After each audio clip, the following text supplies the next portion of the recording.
आज के इस लेख के माध्यम से हम एक ऐसी समस्या पर आपको बताएंगे जिससे लगभग हर दूसरा व्यक्ति परेशान है। आज का हमारा लेख है ओवर थिंकिंग, ज़्यादा सोचना, या जिसे हम दूसरे शब्दों में कह सकते हैं चैटर ऑफ माइंड, या ज़्यादा सोचना कैसे बंद करें, how to stop over thinking.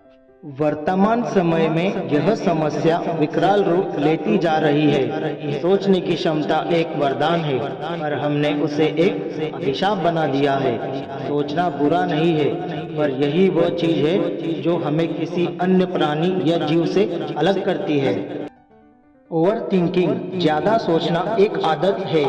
अगर सटीक शब्दों में कहा जाए तो एक एडिक्शन है, लत है। ज्यादा सोचने वाले लोग अक्सर हर बात को लेकर बहुत ज्यादा सोचते हैं, और आप अंदर से इनके बारे में सर्च करोगे तो पाओगे कि इनकी लगभग 80% बातें या विचार नकारात्मक होती है, और जो 20% सकारात्मक बचते हैं वो सब उनके सपने होते हैं।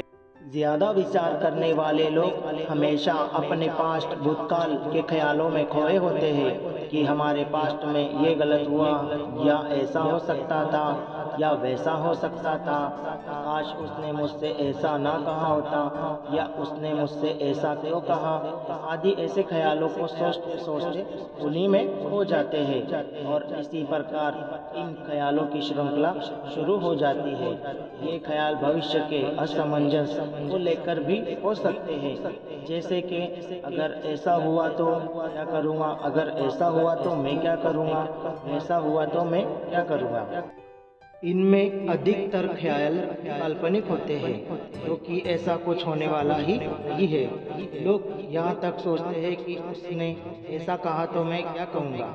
ओवर थिंकिंग, ज़्यादा सोचने में ओवर प्लानिंग भी आती है, और ओवर एनालिसिस भी, और यही चीज़ आपको किसी भी कार्य में फोकस नहीं करने देती। एक विचार से लोग हजारों विचार की श्रृंखला बना लेते हैं, और इतना अंदर तक चले जाते हैं कि यह भी भूल जाते हैं कि विचार शुरू कहाँ से हुए थे। यह विचार हर पल बदलते रहते हैं। इन विचारों में वैज्ञानिक पैटर्न देखें तो हमें पता चलेगा कि वास्तव में ज़्यादा सोचना दिशाहीन होता है। सोचना गलत नहीं है, यह तो वरदान है, पर दिशाहीन सोचना बहुत गलत है। अगर यह ज़्यादा सोचना आपको अच्छी भावना देती या आपको फायदे पहुंचाती, तो क्या आप इसे बंद करना चाहते? नहीं, बल्कि यह आपको तकलीफ देती है, इसीलिए आप इसे बंद करना चाहते हैं। अर्थात हमने अपने इस वरदान को अपना शत्रु बना लिया है। अंग्रेजी में एक कहावत है, the ability to think is a miracle not a problem. यह एक वरदान है, परंतु हम इसका गलत इस्तेमाल कर रहे हैं, इसी कारण यह हमें तकलीफ दे रही है। ज़्यादा सोचने, ओवर थिंकिंग से हमारा दिमाग वर्तमान में फोकस नहीं कर पाता है, और इसी कारण हमें अपना फोकस बढ़ाना है और वर्तमान में जीना है। किसी भी टॉपिक पर ज़्यादा सोचना या ओवर थिंकिंग हमारे निर्णय को कमज़ोर कर देती है। हद से ज़्यादा सोचने वाले लोग अक्सर कुछ कार्य नहीं कर पाते हैं, इसलिए सफल नहीं हो पाते। वो केवल सोचते रह जाते हैं, योजना बनाते रह जाते हैं। अब इम्पोर्टेंट बात, अपना फोकस बढ़ाने और वर्तमान में रहने का सबसे आसान तरीका है मेडिटेशन, ध्यान। हमको मेडिटेशन, ध्यान को अपने प्रतिदिन के दिनचर्या का हिस्सा और आदत बनाना होगा, और अच्छे से अभ्यास कर प्रतिदिन ध्यान करना होगा।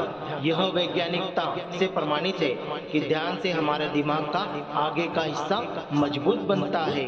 हमारे दिमाग का यही वह भाग है जो हमारे फैसला लेने की क्षमता में, फोकस में और एकाग्रता में मदद करता है। हम उन नकारात्मक विचारों से जितना लड़ेंगे उतना ही वह विकराल होता जाएगा।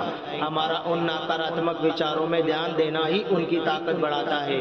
हमको अपने नकारात्मक विचारों को तवज्जो नहीं देनी है, उन्हें ऑब्जर्व कर जाने देना है। इस प्रक्रिया को जब हम बार बार दोहराएंगे तो हम पाएंगे कि जो नकारात्मक विचार है उनकी फ्रीक्वेंसी कम होती जा रही है, या इनकी ताकत कम होती जा रही है, और इससे यह धीरे धीरे हमारी जिंदगी से गायब हो जाएंगे। और इससे बाहर आने के लिए हमें रोज प्रयास करने होंगे, अपनी आदतें सुधारनी होंगी।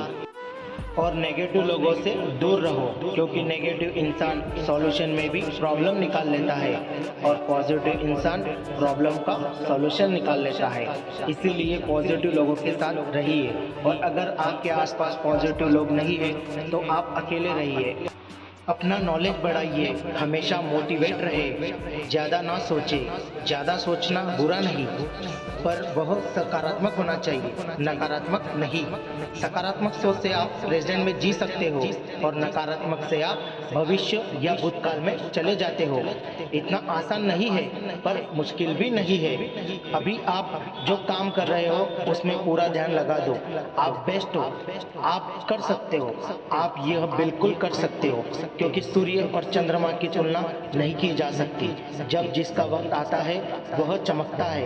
अगर यह वीडियो आपको अच्छी लगी हो तो कमेंट के माध्यम से हमें ज़रूर बताएं और लाइक कीजिए, सब्सक्राइब कीजिए। Thank you so much.